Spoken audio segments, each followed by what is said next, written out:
comment baisser naturellement le taux de cortisol? Est-ce qu'on a une manière de s'alimenter? Est-ce qu'on a des méthodes aussi de relaxation? À toi, Jean.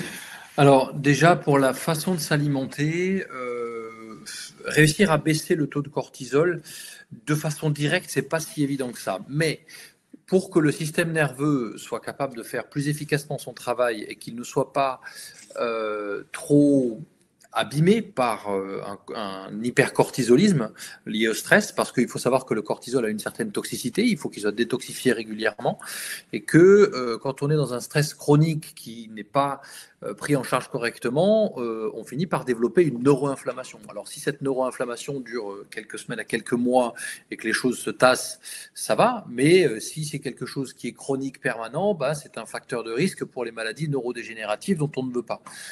Donc avoir de bons apports en magnésium, quitte éventuellement à supplémenter pendant les périodes difficiles, avoir au quotidien, rigoureusement, des apports en oméga 3 qui soient corrects, parce que ça va vous permettre d'avoir une bonne plasticité neuronale, d'avoir une bonne capacité anti-inflammatoire, en collaboration avec la vitamine E, très importante, que vous trouverez dans les huiles végétales comme l'huile d'olive, comme l'huile de colza par exemple, ou l'huile de chanvre aussi, dont j'aime beaucoup parler, et puis de la vitamine D, qui est un régulateur de l'inflammation tous azimuts, mais particulièrement important au niveau du cerveau, puisque c'est une vitamine qui est liposoluble, elle est grasse, donc le cerveau a besoin d'un bon taux de vitamine D.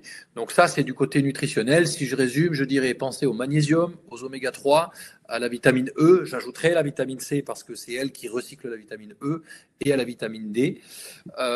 Pour ce qui est des techniques qui permettent de baisser le taux de cortisol, eh bien, ce sont des techniques basées sur la fréquence respiratoire. Il y a une grande quantité d'études qui ont été réalisées il y a suffisamment longtemps pour que ce soit quelque chose qui devrait être de l'ordre du consensus médical. Malheureusement, il faut déjà du temps pour que ça devienne un consensus scientifique, et pour que ce soit appliqué par les médecins, il faut un minimum de 15, 17 à 20 ans ou plus pour que ce soit appliqué par la médecine. Donc il y a des choses qui sont déjà connues par les scientifiques dont les médecins ne savent rien. C'est logique, c'est malheureux, mais c'est comme ça. Donc il y a des techniques basées sur la diminution de la fréquence respiratoire, c'est-à-dire que vous allez avoir une respiration plus profonde et plus lente pour descendre, au lieu d'avoir un rythme respiratoire qui sera situé sur 12, peut-être 15 maximum, inspiration, expiration, eh bien vous allez descendre à 6 par minute, hein, j'entends. Donc vous allez avoir une inspiration qui va durer... bien oxygéné. En étant bien oxygéné. Donc respiration profonde à haut volume pulmonaire, on remplit de façon plus poussée ses poumons, donc on inspire en 5 secondes, on expire en 5 secondes avec une petite pause en haut, et on recommence. Et donc, c'est un nom tout ça. Ça a un nom, ça s'appelle la cohérence cardiaque. Donc vous pouvez appliquer si vous traversez une période de stress en musique chronique. On peut le faire en musique aussi. Il y a des applications qui permettent de faire ça, qui permettent aussi de faire d'autres choses comme la méditation, plein d'autres choses hyper intéressantes dont je vais vous parler après. Donc on se rend compte, les scientifiques se sont rendus compte que quand on avait au minimum le protocole validé, c'est 3 minutes, 3 fois par jour. Donc vous faites 3 minutes de cohérence cardiaque matin, midi et soir, et ça vous aidera à baisser votre taux de cortisol. C'est le minimum syndical. Si vous voulez faire 5 minutes 3 fois par jour, c'est encore mieux. Après, il y a d'autres techniques. La psychothérapie fait baisser le taux de cortisol. Verbaliser les émotions difficiles, revenir sur son stress. Voilà. Alors, là, je parle de la psychothérapie. Oui. Maintenant, la thérapie narrative, le fait de raconter, d'expliquer, d'aller chercher. La sophrologie est très intéressante parce qu'elle travaille à la fois sur la lecture qu'on a des événements et sur la respiration. Donc, c'est très intéressant aussi.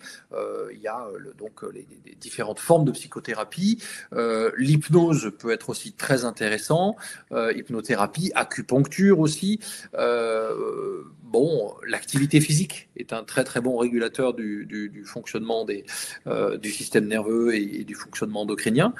Donc là en étant aussi, progressif, il ne s'agit pas de faire un marathon. Hein. J'ai parlé d'activité physique, j'ai pas nécessairement parlé de sport. Ouais. Ça peut être aller promener son chien, ça peut être aller se balader par une belle journée d'automne, regarder les feuilles tomber dans la forêt. Il y en a qui parleront de sylvothérapie, ben, ma foi, il y en a qui trouveront ça ridicule, mais aller se promener en forêt. Ouais, n'oubliez pas que c'est la nature profonde des hominidés d'aller trouver des refuges dans les arbres et dans les forêts. Donc il y a peut-être quelque chose qui se passe qu'il ne faut pas jeter à la poubelle trop vite. Voilà, il y en a qui font des câlins. Plutôt que d'aller dans une manif, quoi. On risque de se faire taper dessus en plus. Ouais. Voilà, il y en a qui font des câlins aux arbres, ma foi, si ça leur fait du bien, je suis totalement d'accord avec ça. C'est pas mon truc, mais par contre, poser la main sur les arbres, je trouve qu'il y a quelque chose. Non, mais tu as de l'énergie. Moi, je il y a quelque chose qui se passe. Oui, tu sens des choses, bien voilà, sûr. Bien sûr. Tout à fait. Je sais qu'il y avait des grands philosophes qui avaient des rapports très privilégiés avec les arbres. Donc c'est quelque chose d'important de trouver des solutions qui nous aident à revenir un petit peu chacun vers ses solutions. Ce qui nous a construit. Voilà, tout à fait. Pour certains, ce sera un bain dans la mer. Pour d'autres, voilà, j'ai des patientes qui me disent, pour moi, l'eau est thérapeutique.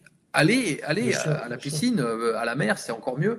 Marcher dans l'eau, il y a plein de solutions. Mais surtout, quand vous vivez un stress, essayez de trouver quelque chose qui vous aide à le verbaliser, à l'exprimer et à donner une réponse. Donc par l'activité physique à ça, ça vous permettra de faire baisser votre cortisol.